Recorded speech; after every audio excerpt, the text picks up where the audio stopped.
Punjabi radio USA पेश करता है अज दा दिन सिख इतिहास विच।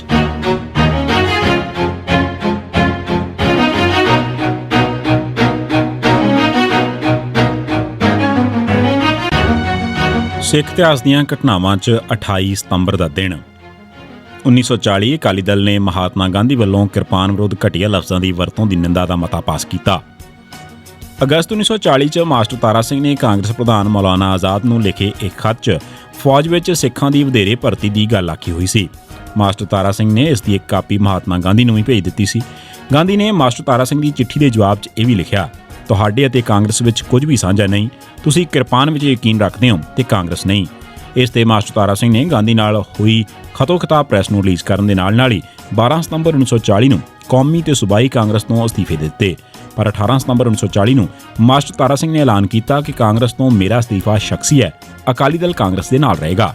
28 ਸਤੰਬਰ 1940 ਨੂੰ ਅਕਾਲੀ ਦਲ ਦੀ ਵਰਕਿੰਗ ਕਮੇਟੀ ਨੇ ਗਾਂਧੀ ਦੇ ਸਿੱਖਾਂ ਸੰਬੰਧੀ ਲਫ਼ਜ਼ਾਂ ਦੀ ਨਿੰਦਾ ਕੀਤੀ ਤੇ ਮੰਗ ਕੀਤੀ ਕਿ ਕਾਂਗਰਸ ਮੌਲਾਨਾ ਆਜ਼ਾਦ ਦੇ ਬਿਆਨ ਬਾਰੇ ਆਪਣੀ ਸਥਿਤੀ ਸਪਸ਼ਟ ਕਰੇ।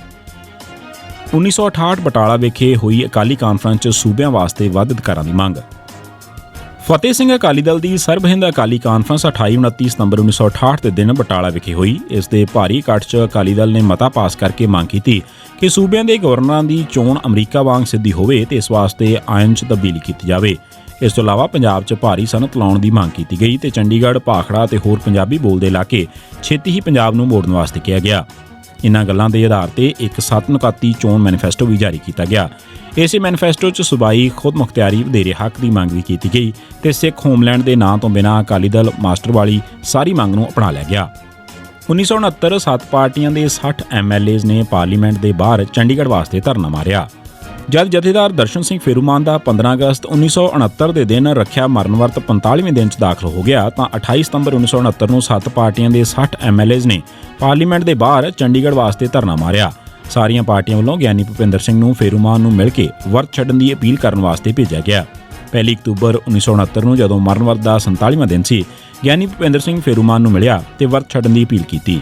ਫੇਰੂਮਾਨ ਨੇ ਭੁਪਿੰਦਰ ਸਿੰਘ ਨੂੰ ਜਵਾਬ ਦਿੱਤਾ ਕਿ ਤੁਸੀਂ ਦਰਬਾਰ ਸਾਹਿਬ ਦੇ ਹੈੱਡ ਗ੍ਰੰਥੀ ਹੋ, ਤੁਹਾਨੂੰ ਸਿੱਖ ਦੀ ਅਰਦਾਸ ਦਾ ਮਤਲਬ ਤੇ ਮਹਾਨਤਾ ਜਾਣਨੀ ਚਾਹੀਦੀ ਹੈ। ਮੈਂ ਤਾਂ ਚੰਡੀਗੜ੍ਹ ਮਿਲਣ ਤੇ ਹੀ ਮਰਨ ਵਰਤ ਛੱਡਾਂਗਾ। 12 ਅਕਤੂਬਰ ਨੂੰ ਹਰਿਆਣੇ ਦੇ ਉਦੇ ਸਿੰਘ ਮਾਨ ਨੇ ਆਪਣਾ ਮਰਨ ਵਰਤ ਛੱਡ ਦਿੱਤਾ, ਪਰ ਫੇਰੂਮਾਨ ਨੇ ਸਭ ਅਪੀਲਾਂ ਠੁਕਰਾ ਦਿੱਤੀਆਂ। 11 ਅਕਤੂਬਰ ਨੂੰ ਫੇਰੂਮਾਨ ਤੋਂ ਪੁਲਿਸ ਦਾ ਪਹਿਰਾ ਵੀ ਹਟਾ ਲਿਆ ਗਿਆ ਤੇ ਸਾਰੇ ਮੁਕੱਦਮੇ ਵਾਪਸ ਲੈ ਲਏ ਗਏ। 17 ਅਕਤੂਬਰ 1969 ਨੂੰ ਸਾਰੀਆਂ ਪਾਰਟੀਆਂ ਵੱਲੋਂ ਚੰਡੀਗੜ੍ਹ 'ਚ ਇੱਕ ਵੱਡਾ ਜਲੂਸ ਕੱਢਿਆ ਗਿਆ ਜਿਸ 'ਚ 3 ਲੱਖ ਲੋਕ ਸ਼ਾਮਲ ਹੋਏ, ਪਰ ਫੇਰੂਮਾਨ ਦਾ ਮਰਨ ਵਰਤ ਕਿਸੇ ਨੇ ਵੀ ਨਾ ਅਪਣਾਇਆ। ਕਾਂਗਰਸ ਸਿਰਫ ਬਿਆਨ ਦੇ ਕੇ ਹੀ ਫੇਰੂਮਾਨ ਦੀ ਹਮਾਇਤ ਕਰ ਰਹੀ ਸੀ।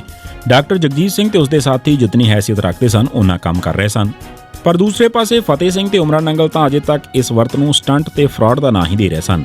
27 ਅਕਤੂਬਰ 1969 ਨੂੰ ਦਰਸ਼ਨ ਸਿੰਘ ਫੇਰੂਮਾਨ ਆਪਣੇ ਮਰਨ ਵਰਤ ਦੇ 74ਵੇਂ ਦਿਨ ਚੜ੍ਹਾਈ ਕਰ ਗਏ। 28 ਅਕਤੂਬਰ ਨੂੰ ਉਹਨਾਂ ਦੇ ਪਿੰਡ ਫੇਰੂਮਾਨ 'ਚ ਸੰਸਕਾਰ ਹੋਇਆ। ਗੁਰਨਾਮ ਸਿੰਘ ਨੇ 28 ਅਕਤੂਬਰ ਨੂੰ ਸਰਕਾਰੀ ਛੁੱਟੀ ਦਾ ਐਲਾਨ ਕੀਤਾ ਤੇ ਆਪ ਸੰਸਕਾਰ ਤੇ ਫੇਰੂਮਾਨ ਪਿੰਡ ਪੁੱਜਾ ਜਿੱਥੇ 50,000 ਲੋਕਾਂ ਨੇ ਚੰਨਣ ਸਿੰਘ ਤੇ ਗੁਰਨਾਮ ਸਿੰਘ ਨੂੰ ਪੱਥਰਾਂ ਨਾਲ ਜੀ ਆਇਆਂ ਕਿਹਾ। 30 ਅਕਤੂਬਰ ਨੂੰ ਫੇਰੂਮਾਨ ਦੀਆਂ ਅਸਥੀਆਂ ਦੇ ਜਲੂਸ ਵੇਲੇ ਫਿਰ ਗੜਬੜ ਹੁੰਦੀ ਬਚੀ।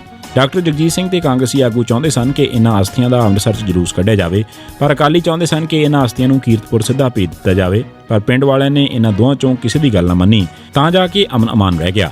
ਇਹ ਸੀ ਸਿੱਖ ਇਤਿਹਾਸ ਦੀਆਂ ਘਟਨਾਵਾਂ 'ਚ 28 ਸਤੰਬਰ ਦਾ ਦਿਨ। ਸੁਣਦੇ ਰਹੋ ਪੰਜਾਬੀ ਰੇਡੀਓ USA।